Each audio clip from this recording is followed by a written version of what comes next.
السلام عليكم ورحمة الله وبركاته. الحمد لله وكفى وسلام على عباده الذين اصطفى أما بعد. فأعوذ بالله من الشيطان الرجيم. بسم الله الرحمن الرحيم. والذين يصلون ما أمر الله به أن يوصل بينهم ويخشون ربهم ويخافون سوء الحساب. قال رسول الله صلى الله عليه وسلم: من أحب أن يبسط رزقه وينسأ له في أجله فليصل رحمه أو كما قال صلى الله عليه وسلم. بزرگان محترم، قابل احترام، عزیز بزرگوں، نوجوان بھائیوں، انسان جب اس دنیائے رنگ و بو میں آتا ہے تو خلاق عالم کی طرف سے ایک ضابطہ ہے کہ وہ اس انسان کو بعض رشتوں میں جوڑ کر اور ان رشتوں میں اس کو ساتھ لے کر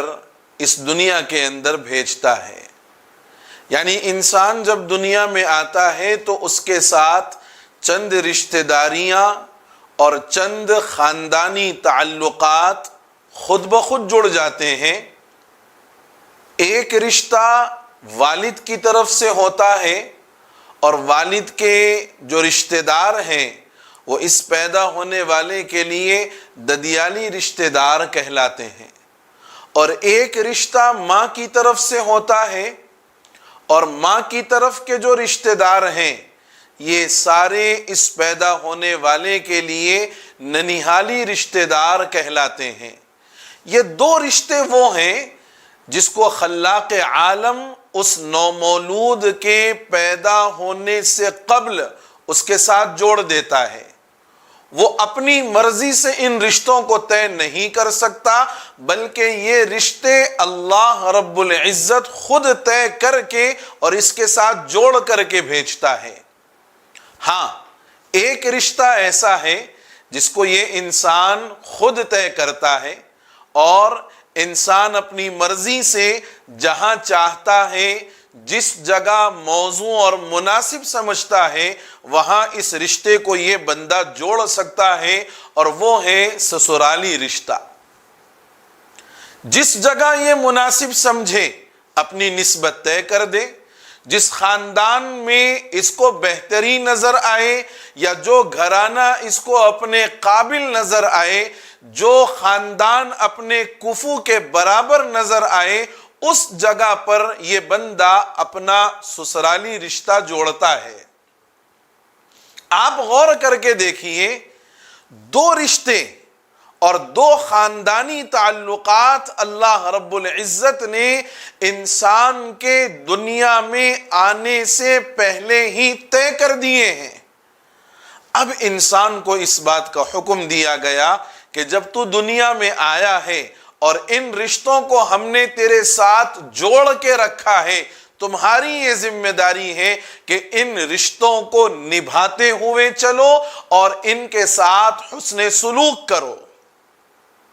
ان کے ساتھ تمہارا رویہ بڑا بہترین ہونا چاہیے. نبی مکرم رحمت دو عالم صلی اللہ تعالی علیہ وسلم کی جو تعلیمات ہیں، ان تعلیمات میں آپ غور کر کے دیکھیے گا، حضور نے رشتہ داریوں کے متعلق بڑی تاکید فرمائی ہے اور بڑی اہمیت کے ساتھ رشتوں کو جوڑنے کا حکم دیا ہے. ایک صحابیہ اللہ کے رسول صلی اللہ علیہ وسلم کی خدمت میں حاضر ہوئی. فرمایا، یا رسول اللہ، میں تو مسلمان ہو گئی ہوں، میں نے اسلام قبول کر لیا ہے، میں اللہ اور اس کے رسول کو ماننے والی ہوں، لیکن میری ماں ہے، میری ماں آج تک اسلام قبول نہیں کی ہوئی ہے، وہ ابھی اسلام کی آغوش میں نہیں آئی ہے، لیکن وہ کبھی کبھار مجھ سے ملاقات کے لیے آتی ہے وہ کبھی میری خیریت دریافت کرنے کے لیے میرے گھر آتی ہے، میں اس کے ساتھ سلوک کیسا کروں؟ آپ غور کر کے دیکھیے، رحمت دو عالم صلی اللہ علیہ وسلم نے ارشاد فرمایا، وہ تیری ماں ہے، تو جیسا سلوک پہلے کرتی تھی، اسلام لے آنے کے بعد اپنی والدہ کے اعزاز و اکرام میں، اس کے ساتھ حسن سلوک میں مزید اضافہ کر، اس لیے کہ اسلام یہ کہتا ہے کہ ماں کے قدموں کے نیچے تیری جنت ہے، الجنت تحت اقدام الامہات۔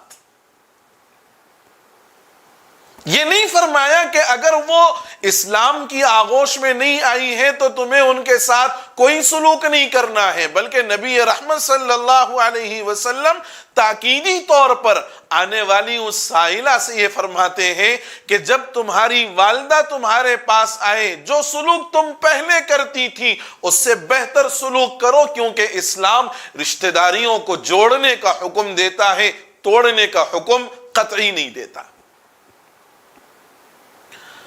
آپ تعلیمات اسلام پر غور کریں، نبی رحمت صلی اللہ علیہ وسلم کی وہ تعلیمات جو بطور خاص رشتہ داریوں کے متعلق آئی ہیں، جن احادیث میں نبی رحمت صلی اللہ علیہ وسلم نے اپنے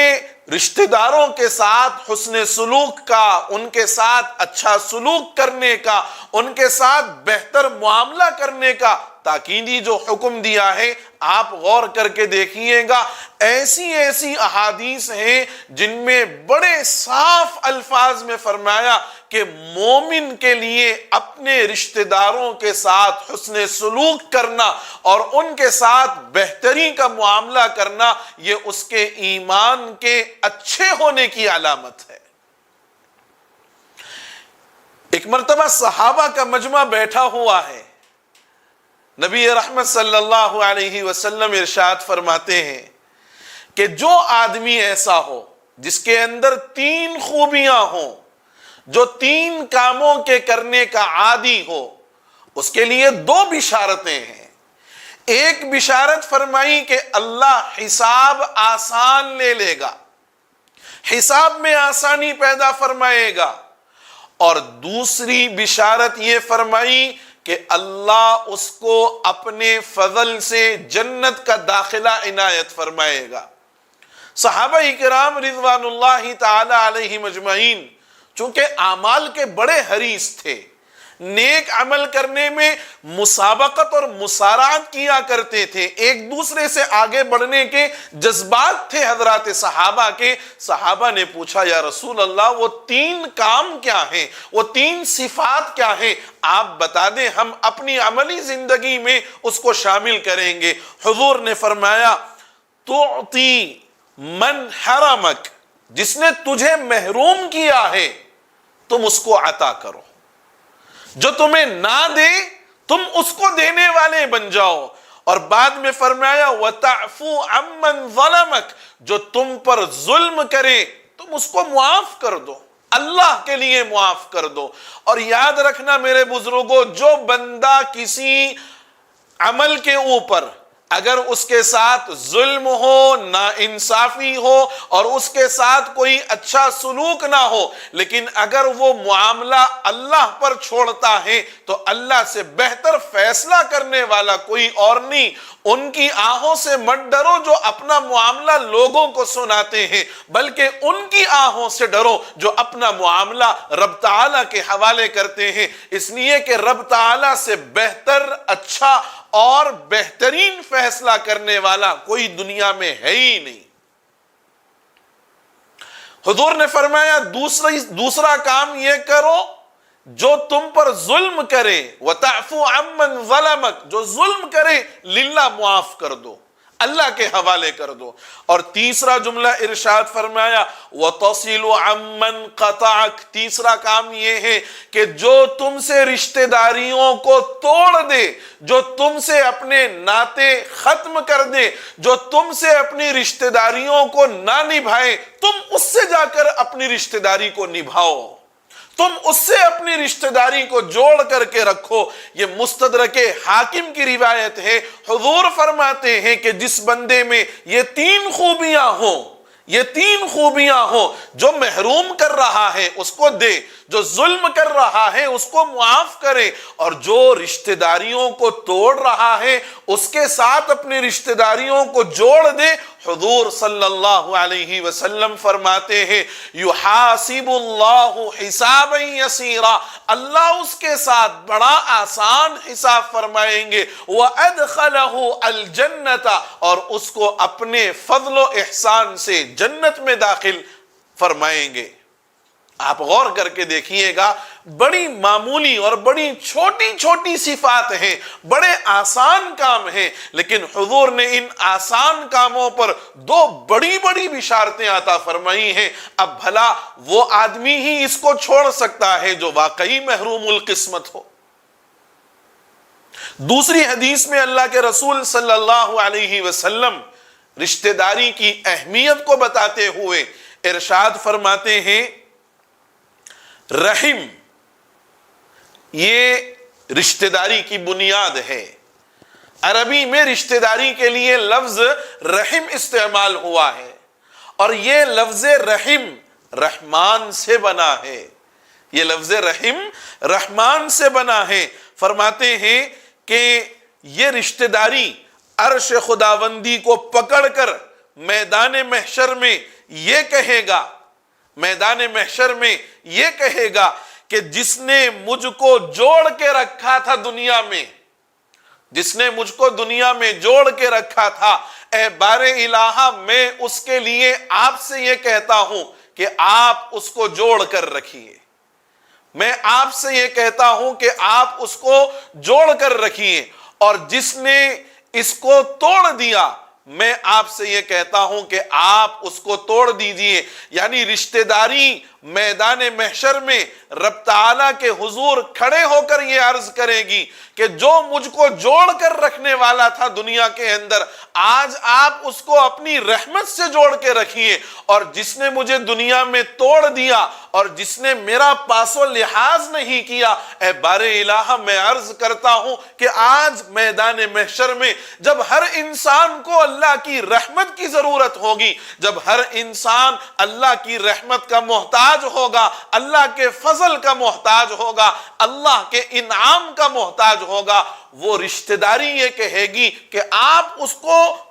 اپنے سے توڑ دیجئے، کیونکہ اس نے دنیا میں میرے ساتھ یہ معاملہ کیا، اس نے مجھے دنیا میں توڑ دیا، لہذا آج میں آپ سے کہتی ہوں کہ آج آپ اس کو اپنی رحمت سے دور کر دیجئے۔ اللہ اکبر کبیرہ۔ بزرگوں غور کر کے دیکھو کہ یہ رشتہ داری بار الہ کے سامنے اپنی فریاد کر رہی ہے، اور رب تعالیٰ اس کی فریاد کو رد بھی نہیں فرمائیں گے۔ وہ یہ کہے گی کہ جس نے مجھ کو جوڑا ہے، آج جس کو رحمت کی ضرورت ہے، پوری انسانیت رب کی رحمت کی محتاج بنی ہوئی ہے، آج آپ اس کو رحمت سے جوڑ کے رکھیے، اور جس نے مجھے دنیا کے اندر توڑ دیا، مجھے تار تار کر دیا، میری اہمیت اور میرے تقدس کو ختم کر دیا، رشتہ داری کی کوئی اہمیت نہیں سمجھی، آج آپ اس کو اپنی رحمت سے دور کر دیجئے، توڑ دیجئے۔ ایک اور حدیث سناؤں جس میں اللہ کے رسول صلی اللہ علیہ وسلم نے بڑی سخت وعید ارشاد فرمائی۔ فرمایا گناہوں کا وبال اور گناہوں کی سزا عموماً آخرت میں ملتی ہیں، عموماً آخرت میں ملتی ہیں، لیکن بعض گناہ ایسے ہیں کہ جن کے کرنے والے کو اللہ رب العزت نہ صرف یہ کہ آخرت میں سزا دیں گے، وہ تو طے ہے ہی، وہ سزا مل کر رہے گی، لیکن اس سزا سے پہلے اللہ کے نبی صلی اللہ علیہ وسلم یہ فرماتے ہیں کہ 2 گناہ ایسے ہیں جس کے کرنے والے کو آخرت کی سزا سے پہلے دنیا میں پیشگی سزا مل جاتی ہے، آخرت کی سزا سے پہلے ہی دنیا کے اندر اس کو یہ سزا دے دی جاتی ہے۔ 2 گناہ کیا ہیں؟ فرمایا ایک ہے ظلم، البغی، ظلم کرنا، انسانیت کے ساتھ ایسی حرکت کرنا کہ جو ان کے لیے ظلم کا باعث ہو، ان کے لیے تکلیف کا باعث ہو۔ آج کئی لوگ ہیں جو لوگوں پر ناحق ظلم کرتے ہیں، کہیں لینڈ گرابرز کا ظلم ہے، کہیں بڑے بھائیوں کا چھوٹے بھائیوں اور بہنوں پر وراثت میں حق نہ دینے کا ظلم ہے، کہیں اپنے ماتحتوں پر ظلم ہے اپنے بڑوں کی طرف سے۔ یہ جتنے ظلم کرنے والے ہیں، اللہ کے نبی صلی اللہ علیہ وسلم فرماتے ہیں، اور آپ کا فرمان بالکل سچا ہے، اس کے اندر کوئی شک و شبہ نہیں ہو سکتا، سورج نہیں نکلا ہے یہ اگر کوئی کہے تو مانا جا سکتا ہے، لیکن اللہ کے نبی علیہ السلام فرما دیں کہ یہ عمل ہونا ہے، اس عمل پر یہ سزا ملنی ہے، یقین جانیے گا وہ لازمی طور پر ہو کر رہے گا۔ ایک گناہ فرمایا کہ ظلم ہے، ظلم کرنے والے کے لیے آخرت کی سزا سے پہلے دنیا میں بھی سزا ہے، اور دوسرا عمل جس پر اللہ دنیا میں بھی سزا عطا فرماتے ہیں وہ ہے قطع تعلق، رشتہ داریوں کو توڑ دینا۔ ایک واقعہ یاد آیا، ایک بزرگ کا گزر ہوا کسی مقام سے، انہوں نے راستہ چلتے ہوئے ایک آدمی کو دیکھا جو چارپائی پر لیٹا ہوا ہے، اور وہ چارپائی پر لیٹ کر بڑی تکلیف اور شدت کے ساتھ آواز نکال رہا ہے، کربناک آوازیں اس کے زبان سے نکل رہی ہیں اور تکلیف کا اظہار ان آوازوں سے ہو رہا ہے۔ وہ بزرگ دیکھتے ہوئے گزر گئے، کوئی کام کے لیے جا رہے تھے، جب واپسی ہوئی، واپسی میں اس کی وہی حالت دیکھی تو انہوں نے لوگوں سے معلوم کیا کہ یہ کیا حال ہے، کیا معاملہ ہے، کیوں اس کے ساتھ یہ کیفیت ہے۔ لوگوں نے کہا کہ یہ اپنی والدہ کے ساتھ اس کی حیات میں اچھا سلوک نہیں کرتا تھا، یہ شراب و کباب کا عادی تھا، گناہوں کے اندر اس کی زندگی تھی۔ والدہ اس کو سمجھاتی اور یہ کہتی کہ بیٹا تو اس وبال سے اور اس گناہ سے اپنے آپ کو بچا لے، شراب چھوڑ دے، دنیا کی عیش و عشرت چھوڑ دے، اللہ کا ہو کر بن جا، اللہ کا ہو کر اپنی زندگی گزار لے، اس لیے کہ یہ زندگی بڑی مختصر ہے، اس کے بعد کی جو زندگی ہے وہ بڑی اہم ہے، اس لیے اگر یہاں اچھا سلوک رہے گا، یہاں اچھا معاملہ رہے گا، وہاں تیرے ساتھ حالات بڑے اچھے ہوں گے، اور اگر یہاں گناہوں کی زندگی گزارے گا وہاں اللہ کی طرف سے رحمت نہیں ہوگی۔ جب کبھی وہ والدہ اپنے اس بیٹے کو گناہوں سے بچنے کے لیے کہتی، گناہوں سے رکنے کے لیے کہتی، تو یہ کمبخت اپنی والدہ کو مار پیٹ کیا کرتا۔ نتیجہ یہ ہوا کہ یہ شراب و کباب میں مست رہا، اور جب کبھی والدہ کی ٹوکم ٹاکی ہوتی تو یہ اس کو مارتا پیٹتا۔ بالآخر ایک وقت ایسا بھی آیا نعوذ باللہ کہ اس بیٹے نے اپنی والدہ کے منہ پر اپنے جوتے اور چپل سے بھی مارا۔ والدہ کے دل سے آہ نکلی، اس نے کہا کہ جو سلوک تو نے میرے ساتھ کیا ہے، تو تڑپ تڑپ کر اپنی زندگی میں موت کی تمنا کرے گا، لیکن موت تجھے نہیں آئے گی، تیری زندگی اور تیری حالت لوگوں کے لیے قابل عبرت بنے گی۔ والدہ کی زبان سے یہ جملے نکلے اور وقت گزرتا گیا، والدہ کا انتقال ہو گیا۔ شراب و کباب کا یہ بیٹا اس کا جو عادی رہا، آہستہ آہستہ اس کی ساری چیزیں شراب و کباب کی نظر ہو گئی، جائیداد ختم ہو گئی، مال و دولت ختم ہو گئی، اور بالآخر ایک ایسی بیماری نے اس کو آ کر کے گھیر لیا کہ وہ گاؤں کے باہر ایک چارپائی پر لیٹا ہوا ہے، اور اس کے اطراف میں مکھیاں بھن بھنا رہی ہیں، اور وہ درد و کرب سے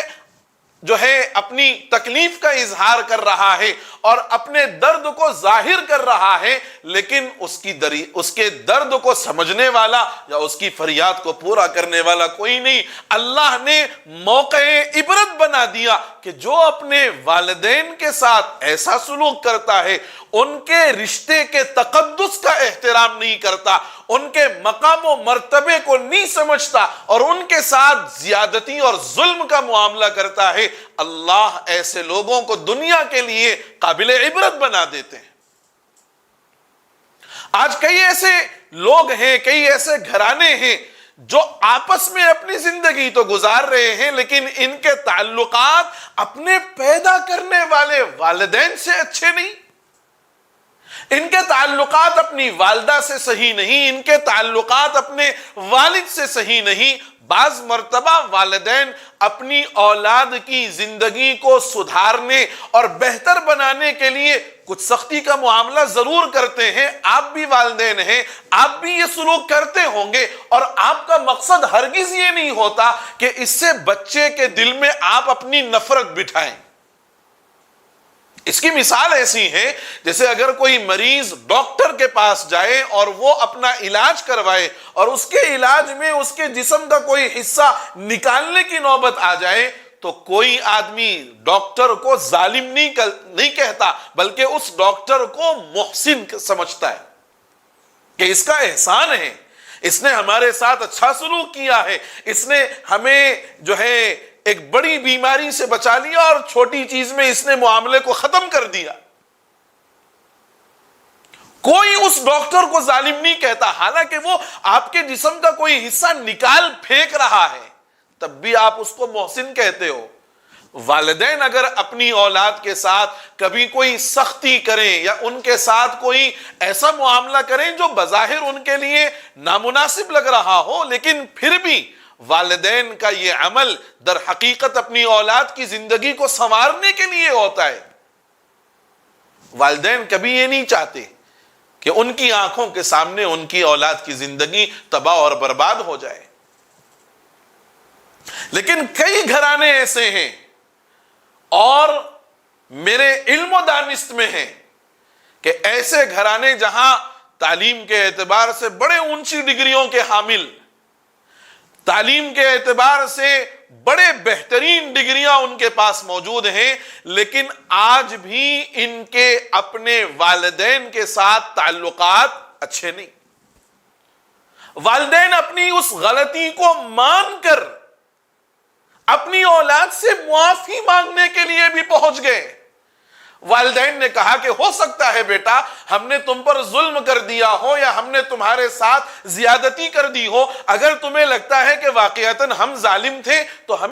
معاف کر دو، ہم تم سے معافی طلب کرنے کے لیے آئے ہیں۔ جب یہ جملہ والدین کی زبان سے نکلتا ہے، وہ بیٹا جو ان کی کوکھ میں 9 مہینے رہ کر دنیا میں آیا اور اس کی زندگی کو بہتر بنانے کے لیے والدین نے اپنا سب کچھ نچھاور کر دیا، والدین معافی مانگ رہے ہیں، لیکن وہ بیٹا ہے کہ اپنے والدین کی بات کو سننے کے بجائے یا ان کے اس معافی کے جملوں کو سننے کے بجائے اپنے والدین کو اپنے گھر کی دہلیز سے ڈھکیلتا ہے اور والدین گھر کی دہلیز کے باہر گر پڑتے ہیں۔ العیاذ باللہ، العیاذ باللہ۔ دینداروں کے گھرانوں کے یہ حالات ہیں، کیا ان لوگوں کے سامنے اللہ کے رسول صلی اللہ علیہ وسلم کی یہ تعلیمات اور رشتہ داری کے متعلق حضور کے یہ ارشادات موجود نہیں ہیں؟ کیا انہوں نے اپنی آنکھوں پر پٹی باندھ لی ہے کہ یہ بڑی سخت وعیدیں جس میں حضور یہ فرماتے ہیں کہ رشتوں کے توڑنے والے کے لیے آخرت کی سزا تو ہے ہی، دنیا کی سزا لازماً مل کر رہے گی؟ آج بڑی چھوٹی چھوٹی باتوں پر رشتہ داریوں کو توڑنا عام سی بات ہو گئی ہے، بلکہ میں یوں کہوں تو شاید غلط نہیں رہوں گا کہ رشتہ داریوں کو توڑنا آج لوگوں نے فیشن بنا لیا ہے۔ جو اپنے لیول کا ہے، جو اپنی کیٹیگری کا ہے، جو ہمارے جیسا رہ سکتا ہے معاشرے میں، اس کے ساتھ تو تعلقات اچھے ہیں، لیکن جو غریب ہے، جس کے حالات اور جس کے معاشی مسائل اتنے درست نہیں ہیں، وہ اس لیول اور اس مقام اور اس کیٹیگری کا نہیں ہے، تو بڑی چھوٹی سی اور معمولی سی بات کو بنیاد بنا کر رشتہ داریوں کو توڑ دیا جاتا ہے۔ بالخصوص ہمارے شہر حیدرآباد کے اندر ایسے کئی واقعات ہیں کہ صاحب اس نے دعوت میں مجھے دیکھا، سلام نہیں کیا، اس سے تعلق ختم۔ میں اس کی دعوت میں گیا، یہ آ کر کے مجھے کھانا نہیں ڈالا پلیٹ کے اندر، اس نے کھانا پسورا نہیں مجھے، لہذا تعلق ختم۔ اس نے اپنی بیٹی کی شادی کی لیکن خاندان میں پہلا رقعہ مجھے لا کر نہیں دیا، تعلقات ختم۔ یہ ہمارے گھر کے پاس سے گزرا لیکن ہم سے آ کے ملاقات نہیں کرا، تعلقات ختم۔ اس نے اپنی بیٹی کی شادی کی، اپنے بیٹے کی شادی کی، لیکن مجھے کپڑے نہیں بنوائے، رشتہ داری اور تعلق ختم۔ ایسے کئی مثالیں ہیں۔ سلام نہ کرنے پر رشتہ داریوں کو ختم کیا جا رہا ہے، پلیٹ میں آ کر کے کھانا نہیں پسورا تو اس پر رشتہ داریوں کو توڑا جا رہا ہے، روکا پہلے لا کر کے نہیں دیا، رشتہ داریوں کو توڑا جا رہا ہے۔ اور تو اور حد یہ ہو گئی، شادی وہ اپنی اولاد کی کر رہا ہے، تمہیں کپڑے اگر نہیں بناتا ہے، اس پر بھی رشتہ داریوں کو ختم کیا جا رہا ہے۔ میرے بزرگوں غور کر کے دیکھو کہ کیا یہ کوئی ایسے ریزنز ہیں کہ جن کی بنیاد پر ہم رشتہ داری جیسی عظیم نعمت کو ختم کر دیں؟ کئی ایسے گھرانے ہیں جہاں ایک بھائی کی دوسرے بھائی سے بات چیت بند ہے، کئی ایسے گھرانے ہیں جہاں ایک بہن کی دوسرے بھائی سے اور دوسری بہن سے بات چیت بند ہے۔ سال ہاں سال گزر گئے، ہر سال شب برات کے موقع پر علماء اپنے بیانات میں اس بات کو لازم کہتے ہیں کہ رشتہ داریوں کو توڑنے والوں کی آج کی رات مغفرت نہیں ہوتی۔ شب قدر کے موقعوں پر کہا جاتا ہے، یہ سارے بیانات، ساری باتیں ان کے کانوں تک پہنچتی ہیں، لیکن اللہ جانے کیا معاملہ ہے کہ جو تک نہیں رینگتی اور سنتے ہیں ایک کان سے دوسرے کان سے نکال کر کے اسی مجلس میں اس بات کو ختم کر دیتے ہیں۔ میرے بزرگوں یاد رکھو، یہ ایسا عمل ہے کہ اس عمل کے کرنے والے کے لیے سزا جو آخرت کی ملنی ہے وہ مل کر رہے گی، لیکن دنیا کی سزا لازمی۔ اس لیے اپنے رشتہ داروں کے ساتھ اپنے تعلقات کو جوڑ کے رکھو۔ کون انسان ہے جو غلطی سے مبرہ ہے، پاک ہے؟ انبیاء معصوم ہیں، صحابہ محفوظ ہیں، اس کے علاوہ ہر انسان میں کوئی نہ کوئی کمی، کوئی نہ کوئی جو ہے نقص لازمی طور پر ہوتا ہے۔ ہو سکتا ہے بشری تقاضوں کے پیش نظر یا شیطانی وساوس میں آ کر یا نفس و شیطان کے بہکاوے میں آ کر کوئی عمل یقیناً آپ کی شان کے خلاف ہو گیا ہو، آپ کے منصب کے خلاف ہو گیا ہو، یا آپ کے مقام و مرتبے کے خلاف ہو گیا ہو، لیکن یاد رکھنا چاہیے کہ اس قسم کا طرز عمل کہ اگر کوئی ہماری شان کے خلاف کام کر دے ہم اس کو معاف نہیں کریں گے، اس سے رشتہ داری کو توڑ دیں گے، یہ کوئی انسانیت نہیں۔ میں اکثر یہ بات کہا کرتا ہوں کہ موجودہ دور میں دو چیلنجز ہیں جو بڑے مشکل ہیں، اور جو اس میں کامیاب ہو جائے یقیناً وہ بہت قابل ترین آدمی ہے۔ ایک چیلنج ہے موجودہ دور میں اپنی اولاد کی صحیح تعلیم اور دینی تربیت کا انتظام کرنا، آس پاس کے ماحول سے ان کو بچا کر ان کی صحیح اور اعلیٰ تعلیم کا انتظام اور ان کی دینی تربیت اور دینی خطوط پر ان کی پرورش کرنا، یہ بہت بڑا چیلنج ہے موجودہ دور کا۔ اور دوسرا چیلنج جو اس سے بھی زیادہ بھیانک ہے، اپنے ارد گرد جتنے رشتہ داریاں ہیں اور خاندانی جو تعلقات ہیں، ہر تعلق کو صحیح انداز میں نبھا کر ہر ایک کے ساتھ حسن سلوک کرتے ہوئے چلنا، اس کے لیے بہت بڑا دل جگرا چاہیے، بہت بڑا دل جگرا چاہیے۔ دل کو وسیع کرو، جگر پر پتھر باندھو، اور جو ہو آپ کے ذمے اس کو ادا کرتے رہو، اور جو ان کے ذمے ہے اس کی فکر نہ کرو، اور اس کے پیچھے نہ پڑو کہ ہم نے تو یہ کیا ان کے لیے، انہوں نے ہمارے لیے کچھ نہیں کیا۔ آپ پر جو فریضہ عائد ہوتا ہے بحیثیت رشتہ دار ہونے کے، وہ ضرور ادا کریں، اور جو ان پر ہے وہ ان پر چھوڑ دے، وہ کریں گے ان کا بھلا ہوگا، آپ کریں گے آپ بری الذمہ ہو جائیں گے۔ اس لیے میرے بزرگوں، ان چھوٹی چھوٹی باتوں کو بنیاد بنا کر اور ان طبیعتوں کے خلاف کام ہونے پر جو ریزنز ہم سمجھتے ہیں کہ یہ رشتہ داریوں کو توڑنے کا ذریعہ بن رہا ہے، اپنے دل کو وسیع کرو، چھوڑ دو ان چیزوں کو۔ اور یاد رکھنا چاہیے کہ جو بندہ، اللہ کے رسول صلی اللہ علیہ وسلم نے بڑی پیاری حدیث ارشاد فرمائی، حضور فرماتے ہیں جو بندہ یہ چاہے کہ اس کے رزق میں اضافہ ہو جائے، رزق کشادہ ہو جائے، اور اس کی اجل میں تاخیر ہو، یعنی عمر میں اضافہ ہو جائے، من احب ان یبسط رزقہ،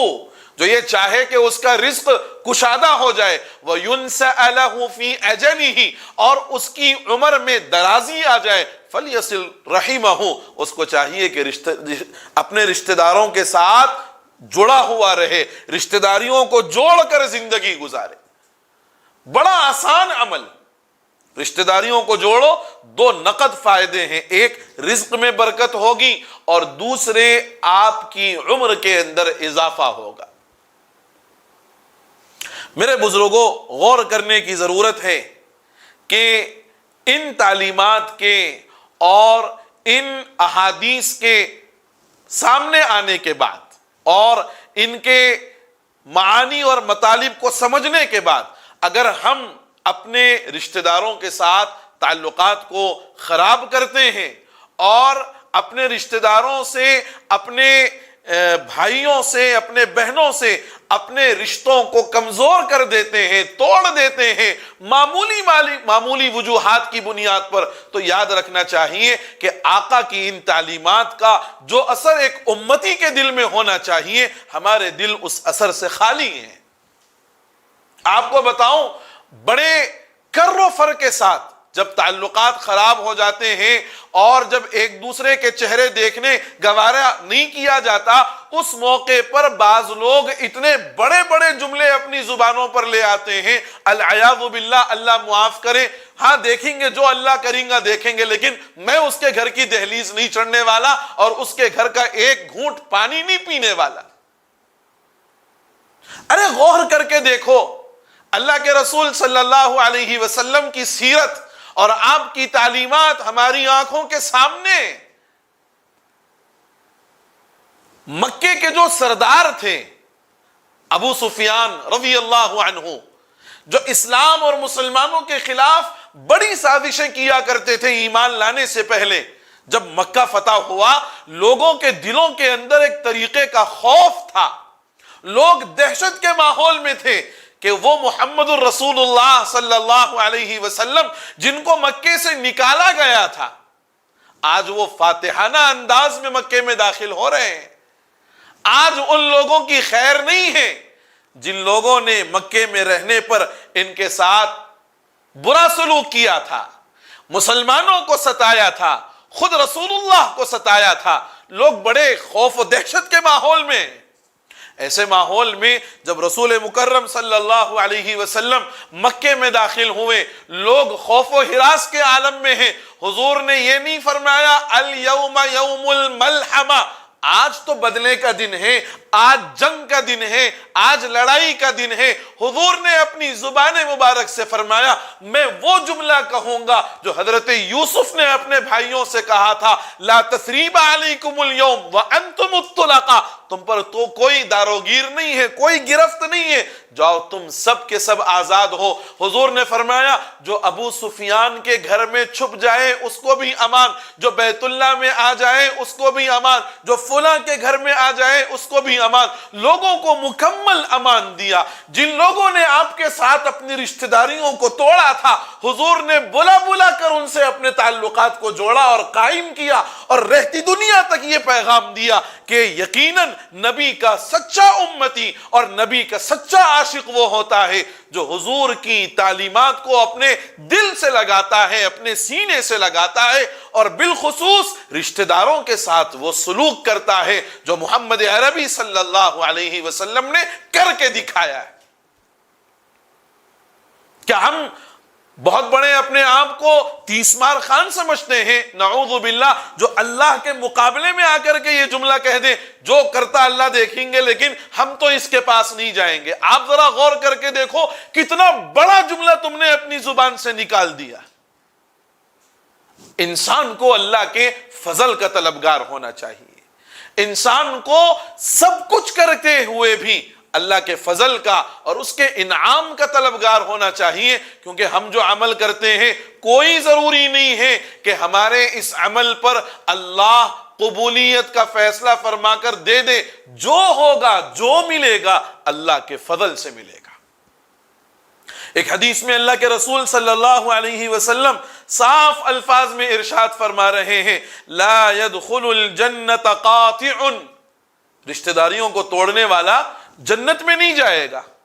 آپ ذرا غور کر کے دیکھو جو جملے ہماری زبانوں سے ادا ہوتے ہیں کتنا بڑا جملہ ہے، جو کر لے اللہ دیکھیں گے، لیکن ہم اس کے ساتھ اب تعلق کو نہیں جوڑیں گے۔ تعلق جوڑنا یہ امت محمدی کے فرد ہونے کی علامت ہے، اور تعلقات کو ختم کرنا نبی کی تعلیمات سے انحراف کرنا اور نبی کی ہدایات کو پسے پشت ڈالنے کے مترادف ہے۔ حضور فرماتے ہیں رشتہ داریوں کو توڑنے والا یہ جنت میں داخل نہیں ہوگا۔ اب میرے بزرگوں غور کر کے دیکھو، یہ جو تعلیمات نبی مکرم صلی اللہ علیہ وسلم کی آپ کے سامنے پیش کی گئی ہیں، اور ان تعلیمات کی روشنی میں ذرا ہم اپنی عملی زندگیوں کا جائزہ لے کر کے دیکھیں، کتنے خاندان آج ایسے ہیں جن کے رشتہ داری کے تعلقات درست نہیں۔ باپ بیٹے سے ناراض، بیٹا ماں سے ناراض، ماں بیٹی سے ناراض، بھائی بھائی سے کٹا ہوا، بہن بہن سے ٹوٹی ہوئی ہے۔ صرف کیا ہے؟ اپنی انا کے مسئلے ہیں، صرف اپنی انا کے مسئلے ہیں۔ میرے بزرگوں، جو بندہ اس انا کو دل سے نکال دے اور جا کر اپنے ان روٹھے ہوئے رشتہ داروں کو منا لے، اللہ کے رسول صلی اللہ علیہ وسلم فرماتے ہیں کہ اس بندے کے لیے دو نعمتیں ہیں، دو بشارتیں ہیں۔ ایک تو اللہ حساب آسان کر دے گا، اور دوسرا اپنے فضل سے جنت میں داخل کرے گا۔ دو نعمتیں دنیا کے اندر ہیں کہ اللہ اس کے ساتھ رزق میں اضافہ اور کشادگی کا معاملہ فرمائے گا، اور دوسرے اس کی عمر میں اضافہ فرمائے گا۔ خدا را جو کچھ اب تک ہو گیا بھول جائیے۔ انسان بھولنے کا بڑا عادی ہے، بہت ساری چیزوں کو آسانی کے ساتھ بھول جاتا ہے۔ لاکھوں روپیوں کا نقصان انسان آسانی سے بھول جاتا ہے۔ کسی کی کہی ہوئی بات کو بھلا دینا یہ بھی بہت آسان چیز ہے۔ بس دل پر تھوڑا سا، دل میں تھوڑی وسعت پیدا کر لو اور بڑا جگرا پیدا کر لو، اور جن لوگوں نے جو باتیں کہی ہیں للہ معاف کر دو، اللہ کے لیے معاف کر دو۔ پھر دیکھو یقیناً تمہاری زندگیوں میں جو برکات آئیں گی اور جو نعمتیں اللہ تم کو عطا فرمائے گا، ان نعمتوں کے ملنے پر یقیناً تم اپنی سر کی آنکھوں سے دیکھو گے کہ تمہارے اس ایک عمل کی وجہ سے اللہ نے تمہیں دنیا میں بھی کتنا نوازا اور آخرت میں بھی کتنا نوازے گا۔ بس یہ چند گزارشات تھیں جو تعلیمات نبویہ صلی اللہ علیہ وسلم کی روشنی میں آپ کی خدمت میں پیش کی گئی۔ دعا فرمائیے اللہ تعالیٰ مجھے بھی، آپ کو بھی، اور ساری امت مسلمہ کو حضور کی صلہ رحمی سے متعلق جو تعلیمات ہیں ان تعلیمات کی روشنی میں اپنے رشتوں کو جوڑ کر رکھنے کی توفیق عطا فرمائے۔ جن سے تعلقات خراب ہو گئے ہیں یا جن سے ہماری رشتہ داریوں میں کچھ کمی آ گئی یا درار پڑ گئی، اللہ اس درار کو ختم کر دے۔ اپنی انا کو نکال کر کے جائیں اور اپنی رشتہ داریوں کو جوڑ لیں، اور اللہ تعالیٰ رشتہ داریوں کے توڑنے سے میری، آپ کی اور ساری امت مسلمہ کی حفاظت فرما دے۔ آمین یا رب العالمین۔ وآخر دعوانا ان الحمد للہ رب العالمین۔ جمال الوجود بذكر الإله وتصفو الحياة بنور هداه جمال الوجود بذكر الإله وتصفو الحياة بنور